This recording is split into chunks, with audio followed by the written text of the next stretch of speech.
Hola, soy Carlo.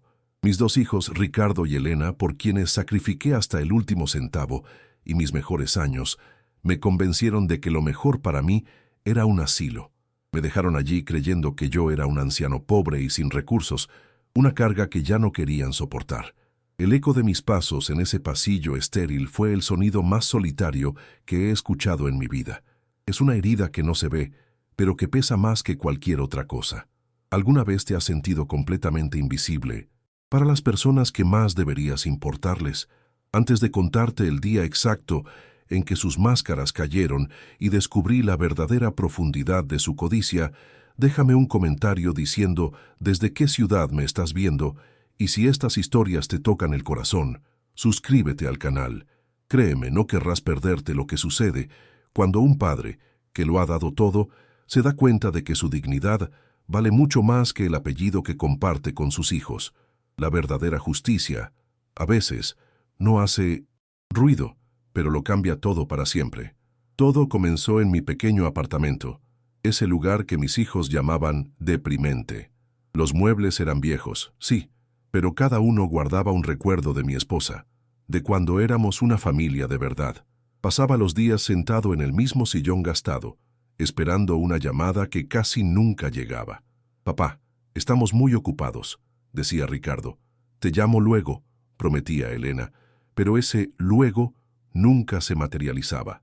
Me sentía como un objeto antiguo, arrumbado en un rincón, cubierto de polvo y olvido. El silencio era mi única compañía, un recordatorio constante de que para ellos yo ya había dejado de existir mucho antes de que me llevaran al asilo. La humillación era silenciosa, pero constante.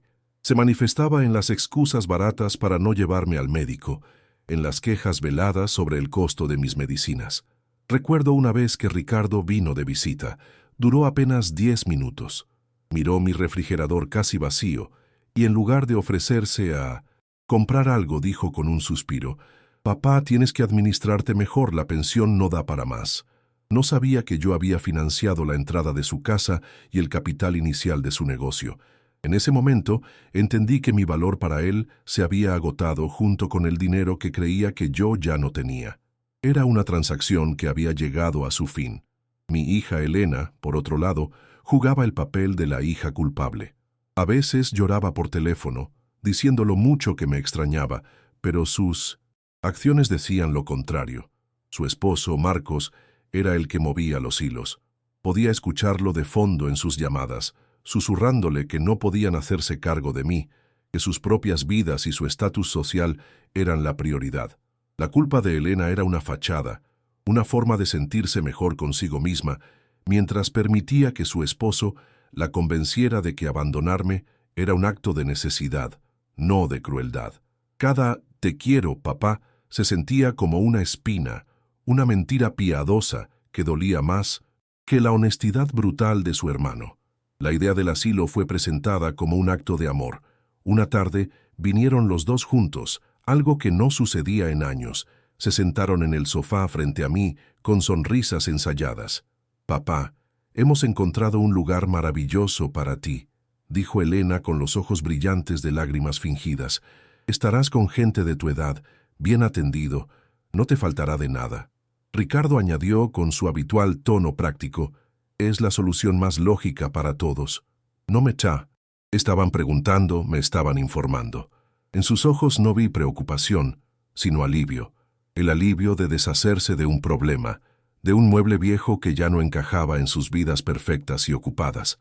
Ese día, mi corazón se rompió en un silencio que solo yo pude oír.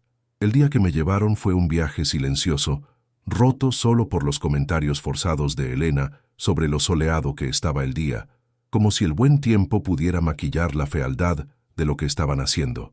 Ricardo conducía, con la mandíbula apretada, mirando el reloj cada vez que nos deteníamos en un semáforo. Yo era un paquete que tenía que ser entregado a tiempo. Cuando llegamos, el edificio no era el lugar maravilloso que me habían pintado. Era una estructura de ladrillo gris, con ventanas que parecían ojos cansados y una entrada que olía a desinfectante y a soledad. No era un hogar, era un depósito de vidas olvidadas. Sentí un frío que no tenía nada que ver con la temperatura, Era el frío de saber que estaba cruzando un umbral del que no había retorno, al menos no a la vida que conocía. El proceso de admisión fue rápido e impersonal. Mis hijos hablaron con una enfermera de rostro severo, entregando mis papeles como si se trataran de la garantía de un electrodoméstico defectuoso. Me entregaron una pequeña maleta con 3 cambios de ropa y mis artículos de aseo. Esa era toda mi vida, reducida a una bolsa de lona. «Bueno, papá, aquí te quedas. Te llamaremos mañana», dijo Ricardo, dándome una palmada, torpe en el hombro. Elena me dio un abrazo rápido, pero su cuerpo estaba rígido, ansioso por irse. Vi el alivio en sus ojos cuando se dieron la vuelta. La puerta de metal se cerró detrás de ellos, con un clic metálico que resonó en el pasillo vacío y en lo más profundo de mi alma. En ese instante, dejé de ser Carlo, el padre, para convertirme en el residente de la habitación 204. Mi nueva habitación era un cubo sin alma, una cama estrecha con una colcha delgada, un pequeño armario de metal y una silla de plástico junto a una ventana que daba a una pared de ladrillos. El olor a cloro era tan fuerte que me picaba la nariz. Me senté en el borde de la cama y el silencio me aplastó. En mi viejo apartamento, cada objeto tenía una historia, una conexión con mi esposa, con mi pasado. Aquí no había nada. Era un lienzo en blanco, pero no sentía ganas de pintar nada en él. Miré por la ventana a la pared de ladrillos y sentí que era una metáfora perfecta de mi nueva vida. Un callejón sin salida. Los sonidos del pasillo, los quejidos lejanos de otros ancianos, el traqueteo de un carrito de medicinas, eran la banda sonora de mi rendición. Las promesas de llamadas diarias se desvanecieron como el humo. La primera semana, Elena llamó un par de veces, su voz siempre apresurada con el ruido de sus hijos de fondo. «Tengo que colgar, papá, luego te llamo». Ricardo llamó una vez. Su conversación fue puramente logística. «¿Te dieron tus medicinas? ¿La comida está bien?». No preguntaba cómo me sentía, sino si el servicio por el que estaban pagando a regañadientes cumplía con los mínimos. Después de 2 semanas, las llamadas se volvieron esporádicas. A veces pasaban 4 o 5 días sin saber de ellos. Comprendí que no era olvido, era una estrategia. Me estaban acostumbrando a su ausencia, borrándome lentamente de sus vidas cotidianas hasta que mi existencia fuera solo un débito automático en su cuenta bancaria. El golpe más duro llegó el día de mi cumpleaños. Cumplía 79 años. Pasé todo el día con una estúpida esperanza en el pecho, mirando la puerta, sobresaltándome cada vez que sonaba el teléfono del pasillo. Pero nadie vino, nadie llamó. Por la noche, una joven auxiliar, una muchacha amable llamada Sofía, entró con un pequeño pastelito con una vela. Los otros residentes me dijeron que era su cumpleaños, don Carlo. «Felicidades». Soplé la vela en la soledad de mi cuarto, con un nudo en la garganta que me impedía tragar. Cerca de las 10 de la noche, sonó mi teléfono. Era Elena. «Hola, papá, ¿cómo va todo?». Hablamos un par de minutos de trivialidades hasta que me di cuenta de que no tenía idea de qué día era. La omisión fue más dolorosa que cualquier insulto directo. Unas semanas después, recibí una llamada de Ricardo. No era para saber de mi salud, sino para hablar de finanzas. Con un tono que pretendía ser casual, se quejó del costo mensual del asilo. «Papá, esto es más caro de lo que pensábamos. Estamos haciendo un gran esfuerzo», dijo, como si me estuviera haciendo un favor. Luego vino el golpe de gracia. «¿No tendrás por ahí algún ahorrito guardado del que no nos hayas contado? Cualquier cosita ayudaría a cubrir los gastos». Me quedé en silencio, procesando la audacia. No solo me habían desechado, sino que ahora hurgaban en los bolsillos de mi supuesta miseria para ver si quedaba alguna migaja. Colgué el teléfono sintiendo una mezcla de náusea y una rabia fría que no había sentido en años. Esa noche no pude dormir. Acerqué a la ventana y miré mi reflejo en el cristal oscuro. Vi a un anciano frágil, encorvado por la decepción, pero detrás de esa imagen algo comenzó a arder. La tristeza que me había consumido durante meses empezó a transformarse en una extraña claridad, en una determinación de acero. Había pasado mi vida sacrificándome por ellos, construyendo un futuro que ahora disfrutaban sin mí.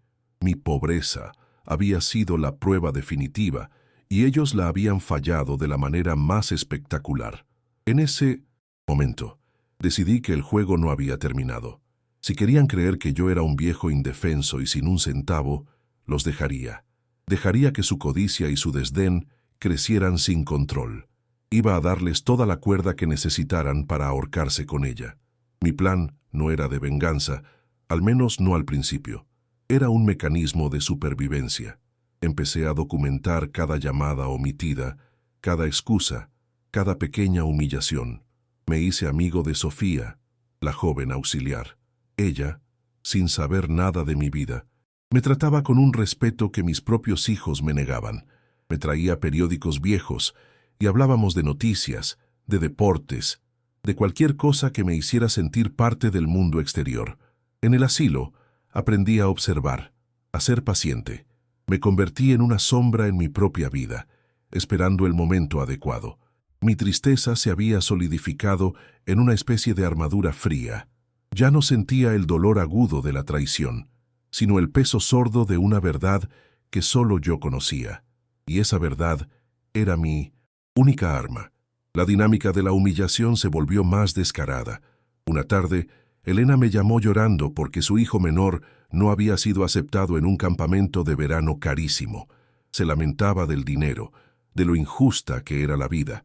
10 minutos después, en la misma llamada, me informó con un tono práctico que el asilo había sugerido cambiar mis medicamentos por una versión genérica más barata y que ella y Ricardo habían aprobado el cambio sin consultarme. Es para ahorrar un poco, papá. Ya sabes cómo están las cosas. Colgué el teléfono y miré mis manos temblorosas. El costo de la felicidad de su hijo era mi salud. En ese momento, cualquier duda que pudiera tener sobre mi plan se evaporó. Ellos mismos estaban escribiendo el guión de su propia caída, y yo solo era el espectador. Unas semanas después, ocurrió algo que cambió el tablero de juego. Ricardo llamó. Su voz no tenía la prisa habitual. Sonaba extrañamente contenido, casi amable. «Papá, ¿cómo estás? Oye, una pregunta. He estado pensando en vender tu viejo apartamento, ya sabes, para tener más liquidez y poder cubrir tus gastos con más holgura». La mentira era tan burda que casi me hizo sonreír. «Pero para eso necesito los papeles de la propiedad. ¿Recuerdas dónde los guardaste? Voy a pasar por allí esta tarde a buscarlos». Le dije con indiferencia que probablemente estaban en el cajón del viejo escritorio. Sentí una corriente eléctrica recorrer mi espalda. No buscaba papeles de la propiedad. Buscaba cualquier cosa de valor que pudiera vender. La cacería había comenzado oficialmente. Imaginé a mi hijo en mi apartamento, ese santuario de mis recuerdos. Lo vi abriendo cajones con impaciencia, revolviendo cartas de mi esposa, tirando al suelo fotografías de su propia infancia sin siquiera mirarlas. Su objetivo era puramente transaccional, encontrar un documento que pudiera convertir en dinero. Imaginé su frustración al no encontrar nada de valor inmediato. La idea de que estuviera profanando ese espacio, no por necesidad sino por pura y simple codicia, me llenó de una ira helada. Cada objeto en esa casa tenía un trozo de mi alma, un sacrificio hecho por ellos, y él estaba allí, pisoteándolo todo en busca de unos cuantos billetes para financiar su cómoda vida, la misma vida que yo le había dado. El desprecio era absoluto, y entonces sucedió. Lo supe después, por una fuente inesperada, pero en ese momento casi pude sentir la onda expansiva del descubrimiento. Frustrado, Ricardo golpeó una pila de libros viejos que yo guardaba en un estante. De uno de ellos, una edición gastada de Don Quijote, cayó un sobre. No era un título de propiedad. Era un estado de cuenta reciente de una firma de gestión de patrimonio en Zúrich. Lo abrió, esperando encontrar una deuda o una factura sin pagar. Pero lo que vio, lo dejó sin aire.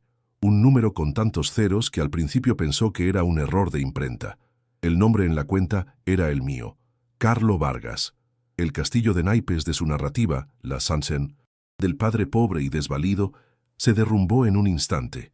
Puedo imaginar la llamada frenética a su hermana, el sudor frío en su frente mientras marcaba el número. «Elena, tienes que sentarte. Es sobre papá». Su voz, un susurro cargado de incredulidad y una excitación febril. «No es pobre, Elena. No lo es. Acabo de encontrar algo. Él tiene millones, millones. ¿Me oyes?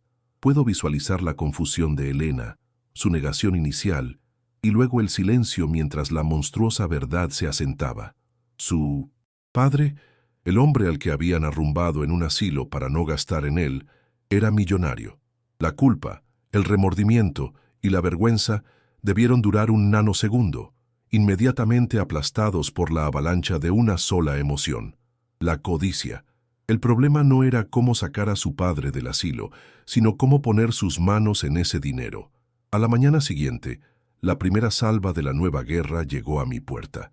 Un repartidor trajo un enorme y ostentoso arreglo de lirios y rosas exóticas, flores que costaban más que mi asignación mensual para gastos personales en el asilo. La tarjeta, escrita con una caligrafía elegante y desconocida, decía: «Para el mejor padre del mundo. Gracias por todo. Te queremos infinitamente, Ricardo y Elena». Me quedé mirando las flores, tan vibrantes y llenas de vida en la gris monotonía de mi cuarto. Eran hermosas, y eran la mentira más grande que había visto en mi vida. Las olí. No olían a flores, olían a dinero. El juego había cambiado. Ya no era un anciano, abandonado. Ahora era un premio a ser ganado. Y yo estaba listo para jugar. Las flores eran una ofensa disfrazada de belleza. No las quería en mi cuarto, contaminando el aire con su hipocresía. A la mañana siguiente llamé a Sofía, la joven auxiliar, y se las regalé. «Son para ti y las otras enfermeras», le dije. Sus ojos se iluminaron con una alegría genuina, una emoción que mis hijos ya no sabían fingir. Verla llevarse el enorme arreglo floral por el pasillo, repartiendo sonrisas y colores entre los otros residentes, me dio una satisfacción profunda y silenciosa. Había tomado su primer intento de manipulación y lo había convertido en un acto de verdadera generosidad. Ellos habían gastado su dinero para impresionarme, pero al final solo habían logrado alegrar el día de las únicas personas que me trataban con humanidad. Fue mi primera pequeña victoria, y supe que no sería la última. 2 días después, llegaron en persona. Ricardo vestía un traje caro que olía a colonia nueva, y Elena llevaba un vestido que probablemente costaba más que 3 meses de mi estancia en este lugar. Sus sonrisas eran tan amplias y forzadas que parecían dolorosas. «Papá, te ves increíble», exclamó Elena, abrazándome con una fuerza que me pareció más un intento de posesión que de afecto. Ricardo me dio una palmada en la espalda, sus ojos recorriendo mi habitación con un disimulado desdén. «Este lugar no es digno de ti, papá. Tenemos que sacarte de aquí». Observé el espectáculo en silencio, asintiendo cortésmente, jugando mi papel de anciano frágil y confundido.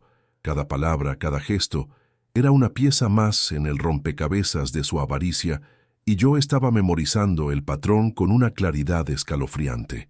Entonces comenzaron las ofertas, una competencia velada por ver quién se llevaba el premio mayor. «Papá, te vienes a vivir conmigo», dijo Ricardo con un tono autoritario. «Laura ya está preparando la habitación de invitados. Tendrás tu propio baño, una televisión enorme, todo lo que quieras». Antes de que pudiera responder, Elena interrumpió con lágrimas de cocodrilo en los ojos. «No, Ricardo, él estará mejor con nosotros. Los niños lo adoran, lo necesitan. Marcos y yo podemos cuidarlo mejor».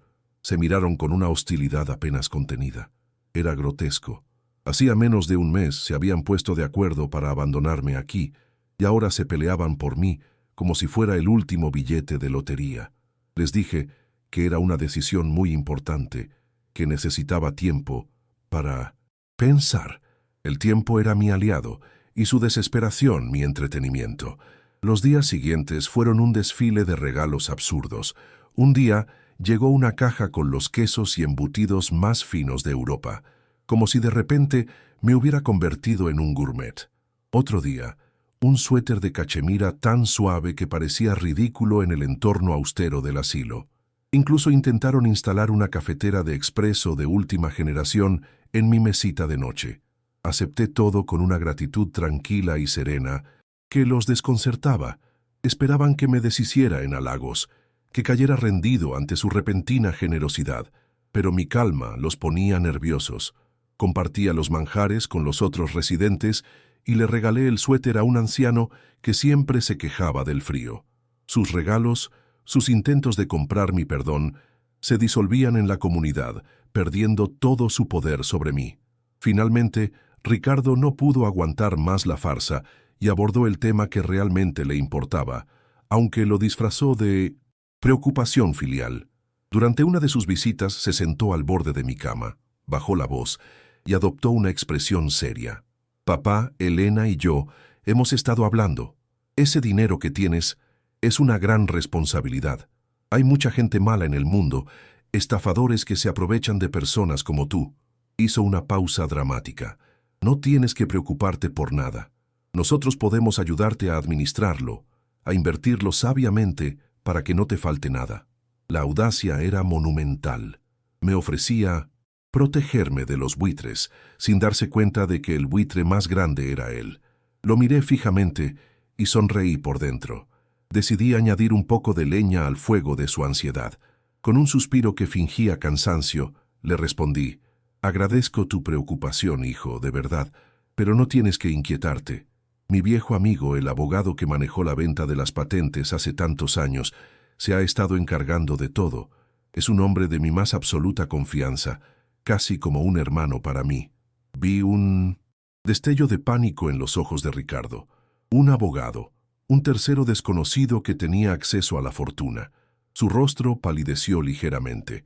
La idea de un guardián profesional, alguien que no podía ser manipulado con abrazos falsos y regalos caros, era una complicación que no había previsto. La semilla de la duda estaba plantada. Ahora solo tenía que verla crecer y estrangular sus planes. La mención del abogado cambió por completo su estrategia. La desesperación se hizo palpable.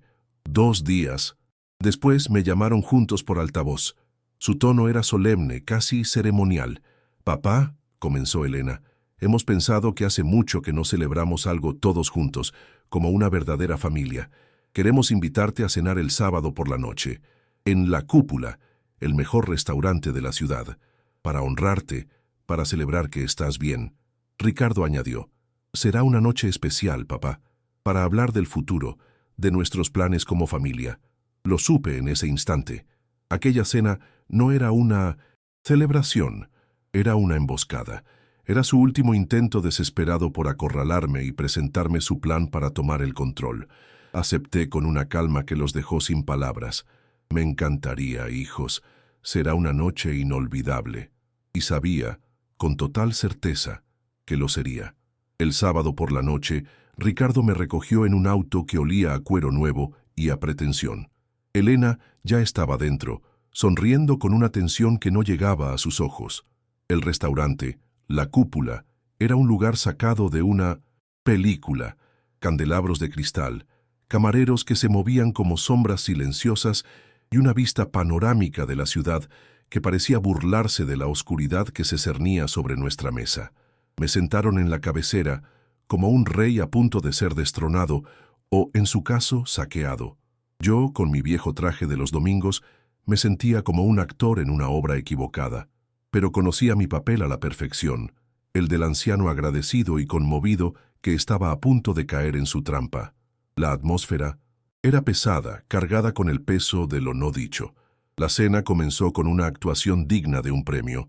Me preguntaron por mi salud con un interés que nunca antes habían mostrado.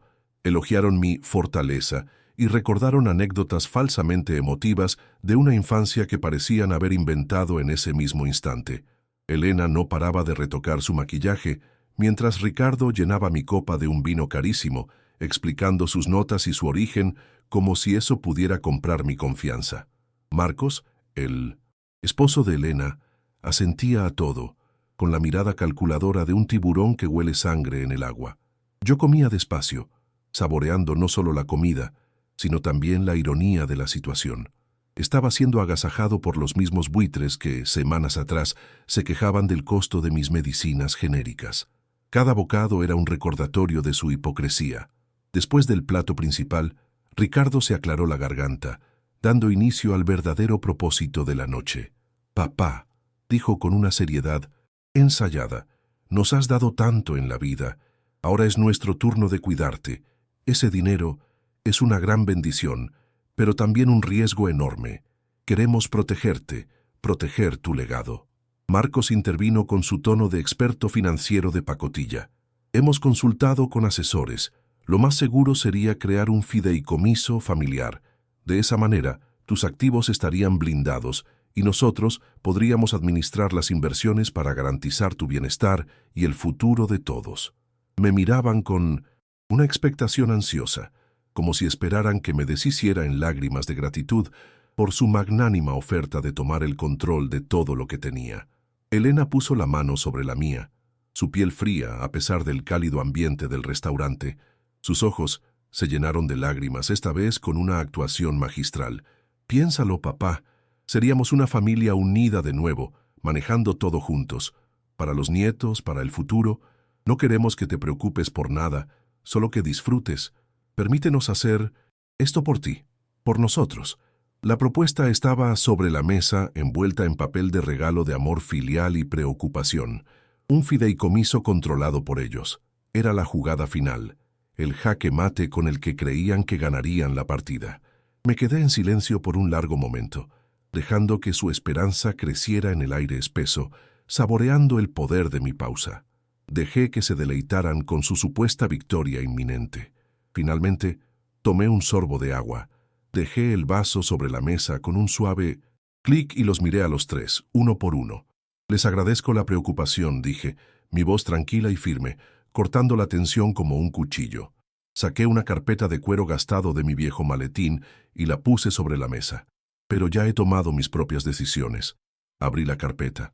Sé del estado de cuenta que encontraste, Ricardo. No fue un accidente. Mi supuesta pobreza durante estos años fue una prueba para ver si el amor que decían tenerme dependía del dinero que creían que ya no poseía. Y lamento decirles que la suspendieron de la manera más espectacular. Sus sonrisas se congelaron. Sus rostros se transformaron en máscaras de pálida incredulidad. El silencio en la mesa se volvió ensordecedor. Les mostré el primer documento. Esta es el acta de constitución de la Fundación Vargas para la Ingeniería.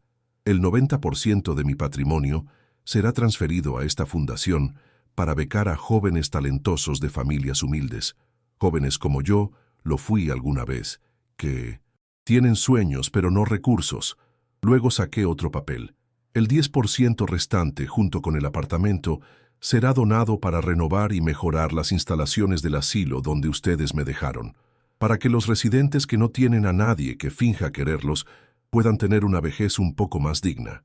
Los miré fijamente sin parpadear. Ustedes no recibirán ni un solo centavo. Mi legado no será su comodidad, sino la oportunidad para otros. El dinero que tanto anhelan financiará los sueños que ustedes no valoran. La transformación fue instantánea y aterradora. Las máscaras cayeron con una violencia silenciosa. El rostro de Ricardo se contrajo en una mueca de furia. «Esto es cruel», siseó entre dientes. «¿Cómo pudiste hacernos esto? Somos tu familia». Las lágrimas de Elena se volvieron reales, pero eran sollozos de rabia y pérdida. «Te abandonamos porque no teníamos nada, y tú tenías todo esto, y nos viste sufrir. No nos quieres», gritó, atrayendo las miradas de las mesas cercanas.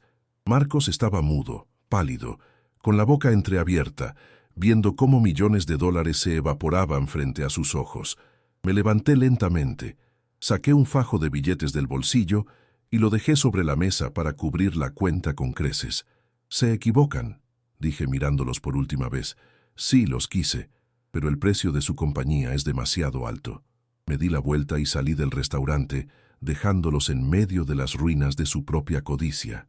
El aire de la noche, al salir del restaurante, se sintió como la primera bocanada de aire puro después de años bajo el agua. No sentí euforia ni un deseo de venganza cumplido, sino una calma profunda, una especie de vacío sereno. El peso de la esperanza rota y la decepción constante se había levantado de mis hombros. Regresé al asilo en un taxi, mirando las luces de la ciudad pasar. Por primera vez, esas 4 paredes no me parecieron una prisión, sino un punto final, el cierre de un capítulo doloroso de mi vida. Esa noche me acosté en la cama estrecha y dormí sin interrupciones, sin pesadillas, sin esperar una llamada que nunca llegaría. Me había liberado no de ellos, sino de la necesidad de su aprobación. Había recuperado mi paz, y eso no tenía precio. Mientras yo dormía, en aquella mesa de lujo quedaban las ruinas de su ambición. Me contaron después que el silencio que dejé fue más estruendoso que cualquier grito. Luego, la implosión. Ricardo, con el rostro descompuesto por la furia, culpó a Elena de haber sido demasiado blanda, de no haber sabido manipularme con más eficacia. Elena, entre sollozos de rabia, le gritó que su agresividad y su torpeza al buscar los papeles lo habían arruinado todo. Marcos, el esposo calculador, se quedó mudo, su mente corriendo a 1000 por hora buscando una laguna legal, una forma de impugnar mi decisión, pero sabía en el fondo que yo, con mi viejo amigo abogado, lo había hecho todo a prueba de buitres. La fortuna que los había unido en un plan codicioso ahora los separaba en un abismo de recriminación y odio mutuo. Se fueron de allí sin siquiera mirarse, cada uno solo con su propia miseria. Mi vida cambió radicalmente en las semanas siguientes. Con la ayuda de mi abogado, me mudé a una residencia de alto nivel, un lugar con jardines, talleres y una comunidad vibrante. No era un palacio, pero era un hogar digno. Mi apartamento tenía un pequeño balcón donde leía el periódico cada mañana. Pero mi verdadero nuevo hogar era la oficina de la Fundación Vargas. Pasaba mis días allí, revisando personalmente las solicitudes de becas, leyendo las historias de jóvenes brillantes que solo necesitaban una oportunidad. Me rodeé de gente que valoraba mi experiencia y mi visión, no mi cuenta bancaria. Forjé amistades genuinas con otros residentes, jugando al ajedrez, compartiendo historias. Había pasado de ser una carga invisible a ser Don Carlo, el fundador, un hombre con un propósito que llenaba cada uno de sus días. Para mis hijos, las consecuencias fueron devastadoras y permanentes. La relación entre ellos se fracturó sin posibilidad de reparación. Se comunicaban solo a través de mensajes cortantes de sus abogados sobre cómo dividir las pocas pertenencias sin valor que quedaban de su infancia. Ricardo, que había contado con mi herencia para salvar su negocio tambaleante, tuvo que declararse en bancarrota unos meses después, perdiendo la casa y el estatus que tanto valoraba. Elena y Marcos se divorciaron. La constante culpa y el resentimiento por la fortuna perdida carcomieron su matrimonio hasta no dejar nada. No solo perdieron el dinero que nunca fue suyo, sino que se perdieron el uno al otro, destruyendo el último vestigio de la familia que una vez fuimos. Su codicia les costó todo, y el silencio que me habían impuesto se instaló para siempre entre ellos. Uno de los momentos más significativos de mi nueva vida ocurrió 6 meses después. La fundación organizó una pequeña ceremonia para entregar las primeras becas. Estaba sentado en 1900, la primera fila cuando llamaron al escenario a una joven llamada Isabel, una estudiante de ingeniería de una familia de inmigrantes. Sus manos temblaban mientras aceptaba el diploma simbólico. Cuando me acerqué para felicitarla, sus ojos se llenaron de lágrimas.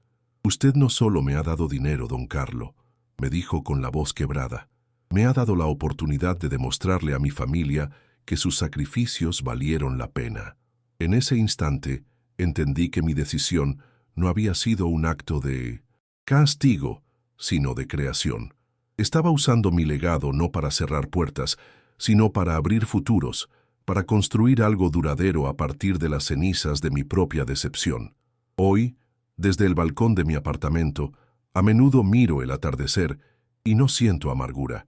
La herida de la traición de mis hijos cicatrizó, dejando una marca que me recuerda no el dolor, sino la lección que aprendí. Entendí que la verdadera riqueza no se mide en ceros en una cuenta bancaria, sino en la dignidad con la que vives y en el impacto positivo que dejas en el mundo. Perdí a la familia que creí tener, pero encontré un propósito que me dio una familia mucho más grande. Mi nombre, que ellos mancharon con su desprecio, ahora está grabado en los sueños cumplidos de decenas de jóvenes, y esa es una fortuna que nadie podrá quitarme jamás. Si conoces a alguien que necesita escuchar este mensaje de dignidad y autovaloración, por favor, comparte este video con esa persona. No olvides suscribirte para más historias sobre cómo encontrar tu propio camino, incluso cuando el mundo espera que sigas el de otros. Gracias por escuchar. Miro hacia atrás, y la vida que llevaba en ese apartamento solitario parece la de otra persona. Una película en blanco y negro que vi hace mucho tiempo. El dolor de sentirme como un estorbo. La humillación silenciosa de cada llamada ignorada. Todo eso se ha desvanecido. Hoy no siento el rencor que muchos esperarían. Lo que siento es una inmensa gratitud por la claridad que me trajo esa prueba. Me di cuenta de que el verdadero abandono no era que me dejaran en un asilo, sino que yo mismo me había abandonado a la esperanza de recibir un amor que simplemente no existía.